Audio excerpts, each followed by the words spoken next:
सुप्रभात, नमो नमः, good morning. फिर से स्वागत है देव वाणी चैनल पर। और हमारा चल रहा है संधि प्रकरण, और संधि प्रकरण में आज हम पढ़ेंगे पूर्व रूप संधि। ठीक है, पूर्व रूप। तो सूत्र है पूर्व रूप संधि का, एंग पदांताद दति, एंग पदांताद दति। ठीक है, इसको तोड़ लीजिए। पहला सूत्र, पहला पद क्या है? एंग। ठीक, ये क्या हो गया? प्रत्याहार। फिर है पदांताद, पदांताद, फिर अगला है अति। ठीक है, 3 पद है। एंग क्या है? प्रत्याहार हो गया। तो एंग प्रत्याहार में कौन कौन से वर्ण आएंगे? एक तो आएगा ए, एक आएगा ओ, ए ओंग, है ना। एंग में क्या आएगा? ए ओंग। तो ए ओ, ये ए ओ कैसे होने चाहिए? पदांत। कैसे होने चाहिए? पदांत होने चाहिए, यानी कि अंत में होने चाहिए, पद के अंत में होना चाहिए, या ए हो या ओ हो। तीसरा, अति परे, और उधर क्या होना चाहिए? अथ। समझो, अथ। अब अथ का मतलब केवल ह्रस्व अ। क्या ग्रहण होगा? केवल ह्रस्व अ। ठीक है, अथ मैंने पहले होता है ना, जिस वर्ण में त जुड़ जाता है वो केवल अपना बोध कराता है, अपने ह्रस्व दीर्घ में नहीं जाता, वो केवल अपना। तो ये ह्रस्व के साथ जुड़ा हुआ है, तो ह्रस्व का ये हमें बोध कराएगा। तो कुल मिला के ये आ गया निष्कर्ष, पद के अंत में ए ओ या ओ हो, और परे जो है वो क्या हो? अ हो। ठीक है, तो इस परिस्थिति में क्या होगा? पूर्व रूप एकादेश हो जाएगा। दोनों पूर्व रूप एकादेश, उस अ को पूर्व रूप आदेश हो जाएगा, यानी कि ये अ जो है ये पूर्व वाले पद में जाकर के समा जाएगा। ठीक है, पूर्व स्वर में ही ये मिल जाएगा। इसको कहते हैं पूर्व रूप संधि। जैसे उदाहरणों में समझते हैं। देखिए, यह है कोअपि, दिख रहा है आपको? को। ठीक है, अब आगे इन्होंने दिया है अपि। एंग पदांतादति, नियम देखो, सूत्र क्या कहना चाह रहा है? एंग कैसा हो? पदांत हो। एंग कैसा हो? पदांत हो। तो हमारे पास क्या है? ओ। तो ओ तो एंग में आता है ना। वो कौन से में आता है? एंग प्रत्याहार के अंतर्गत इसकी गणना हो जाती है। प्लस में क्या रहता है? अति परे, यानी कि अपरे हो। तो अ भी हमारे पास परे है। ठीक है, और बहुत ज़्यादा आपको जब श्लोक पढ़ोगे तो बहुत ज़्यादा आपको ये संधि देखने वाले हो आप। श्लोकों में बहुत जगह आएगी, चरक, अष्टांग, या कोई और भी संस्कृत ग्रंथ आप पढ़ेंगे तो इस संधि का बहुत प्रयोग होता है। तो दोनों नियम शर्तें हमारी पूरी होगी। ठीक है, तो क्या क्या क्या कह रहा था? ये अ कहाँ चला जाएगा? ओ के साथ चला जाएगा। ठीक है, तो उसमें समा जाएगा। अब इसको दर्शाने के लिए कि यहाँ पर कोई संधि हुई है, तो एक अवग्रह का निशान छोड़ जाता है, ऐसे करके एस आकार का चिन्ह मिलता है हमें। कभी आप पढ़ते होंगे तो ये एस आकार का चिन्ह मिलता है। तो वो एस आकार का जो चिन्ह है वो यही अ है, वो यही अ है। उसको दर्शाने के लिए कि यहाँ पर एक संधि हो रखी है, तो ऐसे अवग्रह का प्रयोग किया जाता है। तो अभी इन दोनों को हम मिला देंगे तो हमारे पास निकल के क्या बन के आ जाएगा? कोअपि, है ना। वो और हम ऐसे करके कर लेंगे को। ठीक है, अपि, कोअपि। और अधिकतर देखते होंगे ये बहुत सारे देखने को मिलते हैं। सर्वे अपि, सर्वे अपि, यहाँ भी क्या हो जाएगा? वही एओ, अंत में एओ है, सर्वे अपि। ठीक, फिर ऐसे ही गृहे अपि, गृहे अपि। तो ये अक्सर जहाँ कहीं भी मिल जाए आपको तो अधिकतर ये क्या करता है, ये पूर्व रूप संधि को दर्शाता है कि यहाँ पर पूर्व रूप संधि हुई है। ठीक है। फिर है भीमो अपि, ऐसे ही भीमो अपि, सर्वे अपि, द्वितीय अपि, तम अभिभूतम, ये सब क्या है, पूर्व रूप संधि के उदाहरण है। अब उसमें जाओगे अपने आयुर्वेद में या अपने उसमें प्रयोगे अर्ध्या अर्ध्यर्धम, तो सब में क्या हो रहा है, यहाँ देखो प्रयोगे, ये अकारा, ये अंत में है, स्रवते, ये अंत में, भ्रमते, ये अंत में, वातवर्षी, ये अंत में, और ये अंगमर्दो, अरुचि।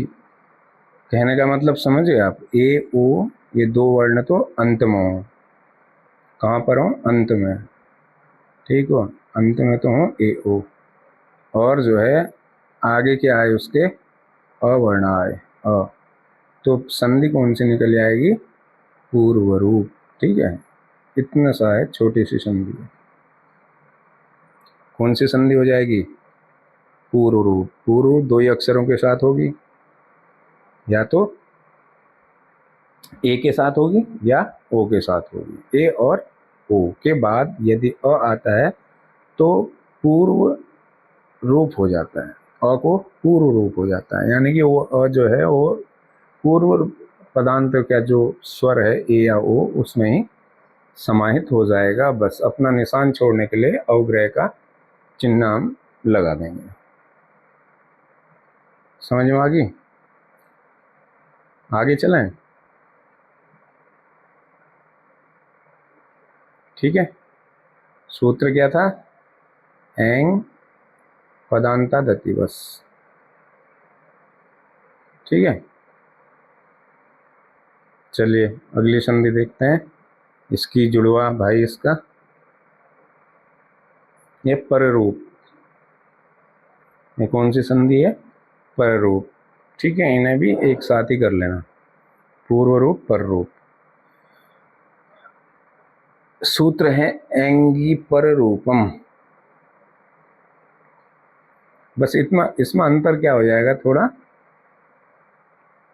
एंगी है ना, है वही, एंगी क्या है, वही है ए ओ, एंगी एंग है ना, पर रूप। और पर रूप होने से पहले क्या होगा, इसमें अकारांत उपसर्ग वाले के बाद, अकारांत उपसर्ग के बाद क्या है, अकारांत उपसर्ग, जो उपसर्ग होते हैं प्र प्रा सम अनु अव निसनित दुस दुर, उनमें से ऐसा शब्द जो अकारांत हो, ऐसा उपसर्ग जो अकारांत हो, यानी पर जिसका अंत क्या हो रहा हो, अ पर अंत हो रहा हो। ठीक है, उसके बाद अकारांत उपसर्ग के बाद ए या ओ से, ए या ओ से प्रारंभ होने वाली धातु आए या क्रियापद आए तो प्ररूप हो जाता है, अर्थात अ प्लस ए बराबर ए, अ प्लस ओ बराबर ओ हो जाता है। ठीक है, इसमें केवल क्या हो जाएगा, इसमें पहले उपसर्ग जुड़ेगा। ठीक है, उपसर्ग भी कैसा, अकारांत उपसर्ग होगा, अकारांत अपरंत होने वाला, प्लस में जो धातु होगी वो धातु ए से या ओ से प्रारंभ होगी। ठीक है, ए या ओ से वो धातु प्रारंभ होनी चाहिए, इतना सा इनका नियम है, तो उसको हम पर रूप संधि कह देंगे। ठीक है, पर रूप संधि कह देंगे। पूर्व रूप में क्या हो रहा था, ये वाला अ आके यहाँ वाले में मिल रहा था, पूर्व पद में आके मिल जा रहा था यहाँ ए या ओ के साथ, ये क्या होगा, पर रूप हो जाएगा, है ना, ये पहला वाला वर्ड है उसी में मिल जाएगा, परे वाले में। तो देखते हैं इसके एक दो उदाहरण। उदाहरण में दिया है औ एजते, एजते,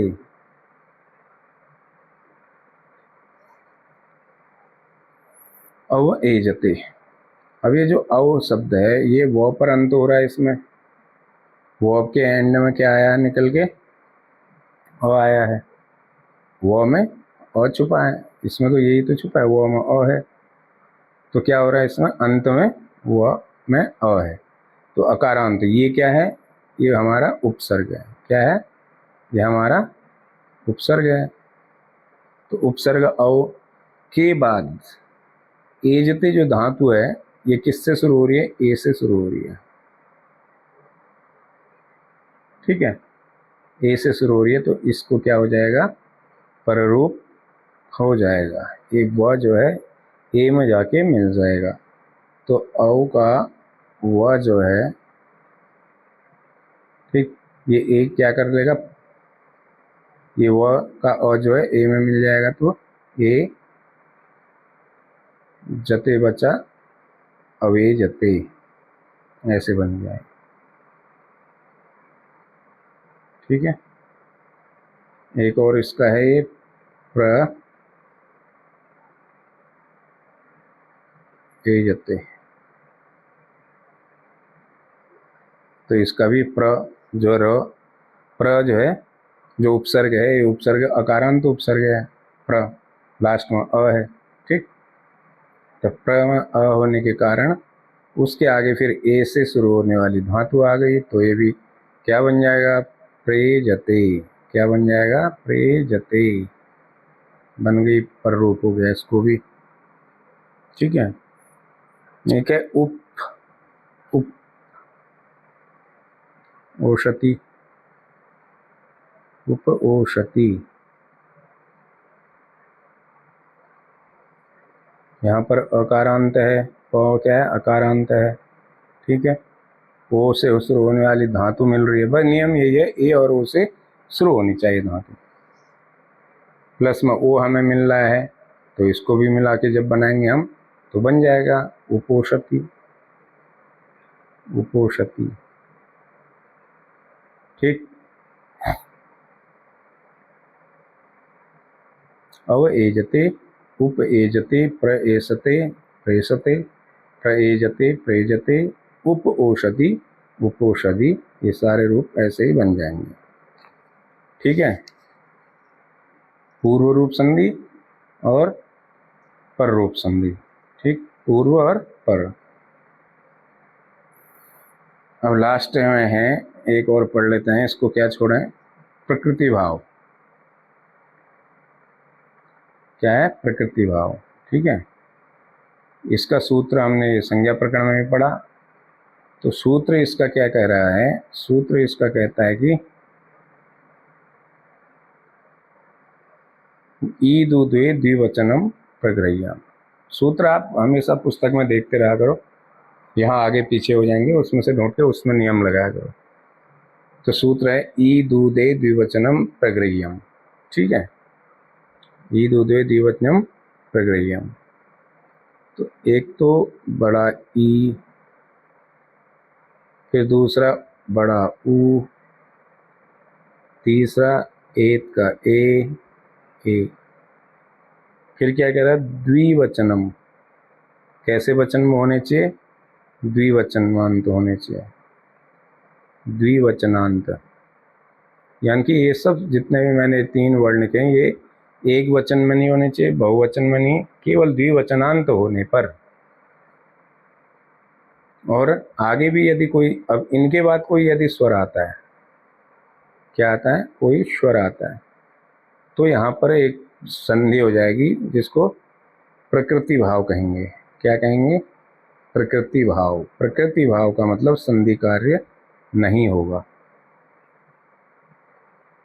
नेचुरल जैसा था वैसा ही रह जाएगा। अभी तक क्या हो रहा था, बदल जाता, विकार आ रहा था, अब इसमें क्या होगा, इसमें विकार नहीं आएगा, जैसा है वैसा ही रूप इसका रह जाएगा। देखो, हरिये तो विष्णुए इमौ गंगे अमो, जब हम हरि शब्द देख लीजिए, जब हरि के रूप चलाएंगे तो क्या बनता है, हरि ही, हरि, हरया, ये रूप बना। ए के लिए चलाएंगे तो लता लते लताहा, गंगा गंगे गंगा। विष्णु के लिए उकारांत का कोई रूप चला लो, गुरु गुरु गुरवः। ठीक। तो ये हरि ई जो है ये कैसा है, द्विवचनांत में, एक वचन, ये एक वचन, ये बना है द्विवचन में, और ये बना है बहुवचन में। ये तो नियम है, एक वचन द्विवचन बहुवचन। तो ऐसा ईकारांत बड़ी ई हो जो द्विवचनांत हो, ऐसा बड़ा ऊ हो जो द्विवचनांत हो, ऐसा बड़ा ऐसा ए हो जो द्विवचनांत हो। तो जब ऐसे के साथ प्लस में स्वर आ जाएगा तो उनको प्रकृति भाव हो जाएगा, अर्थात उनमें संधि कार्य का निषेध हो जाएगा। ठीक है। जैसे उन्होंने लिखा हरि, दिया आगे एतौ। हरि जो यहाँ लिखा गया है, जो हरि लिखा गया है, ये हमेशा हरि शब्द के रूप का प्रथम अभिव्यक्ति द्विवचन का रूप है, हरि। तो हमें मिल गया ईकारांत, ईकारांत द्विवचनांत, द्विवचन में है, और आगे भी इसके क्या है, स्वर आ रहा है। तो ऐसे जब कंडीशन कहीं पर बनेगी तो यहाँ प्रकृति भाव हो जाएगा, यानी कि जो संधि नियम है उसका निषेध हो जाएगा। तो ऐसा ही रह जाएगा जैसा ये है, तो ऐसा ही बनेगा हरि एतौ, हरि एतौ, कोई विकार इसमें नहीं आया। ठीक है। ऐसे ही विष्णु इमौ, विष्णु प्लस में क्या दिया, इमौ। ठीक है। यहाँ पर भी नहीं, विष्णु इमौ, विष्णु बड़ा हो, विष्णु इमौ। अब विष्णु के रूप जब चलाएंगे आप या गुरु के चलाएंगे तो विष्णु, विष्णु विष्णु विष्णु, ऐसे रूप बनते हैं। तो ये जो विष्णु है ये भी हमें कहाँ मिल गया, विष्णवः कहाँ मिल गया, द्विवचन में मिला ना, विष्णु। अभी विष्णु, फिर द्विवचन में विष्णु, तो द्विवचनांत हो गया। इसके बाद फिर यहाँ इमे भी आ रहा है, ई भी स्वर आ रहा है, तो स्वर आ रहा है, और विष्णु में उकारांत बड़ा है। तो इसका मतलब इन दोनों में क्या होगी, प्रकृति भाव हो जाएगा। इनमें कोई संधि कार्य नहीं होगा, जैसा है ऐसे ही रुक जाएगा, ऐसे ही रह जाएगा। ऐसे ही गंगे अमो को देख लीजिए, गंगे ए, गंगा गंगे गंगा, द्विवचनांत है, ए द्विवचनांत, आगे अमो का जो है क्या है, ओ स्वर आ रहा है। तो यहाँ पर भी नियम काम कर जाएगा हमारा, कौन सा, ईदु द्विवचनम प्रग्रह्यम, है ना, प्रग्रह्य संज्ञा हो जाती है जिसकी, उसको प्रकृति भाव होता है, ये भी समझ लीजिए। प्रग्रह्या को प्रकृति भाव हो जाता है। प्रकृति का मतलब जैसा था वैसे ही रहेगा, कोई उसमें हम चेंज नहीं कर सकते। ठीक है। ये आपकी स्वर संधि हो गई। ठीक है। अब अगली क्लास में देखेंगे व्यंजन संधि। तो अच्छे से दिमाग में बैठाइए सूत्रों को, रट्टा लगाने की फिर जरूरत आपको नहीं पड़ेगी, नियम काम करेंगे। क्योंकि एग्जाम में कहाँ से आ गया कोई यही वर्ड जो हमने पढ़ा है यही थोड़ी देंगे एग्जाम्पल में, वही जरूरी नहीं है वही शब्द आए जो आप रट के गए हो। तो नियम काम कर जाएंगे, अगर आपको नियम अच्छे से पता है तो आप उसको बना लोगे। ठीक है। तो मिलते हैं फिर अगले कक्षा में, तब तक के लिए नमो नमः। जयतु संस्कृतम जयतु भारतम।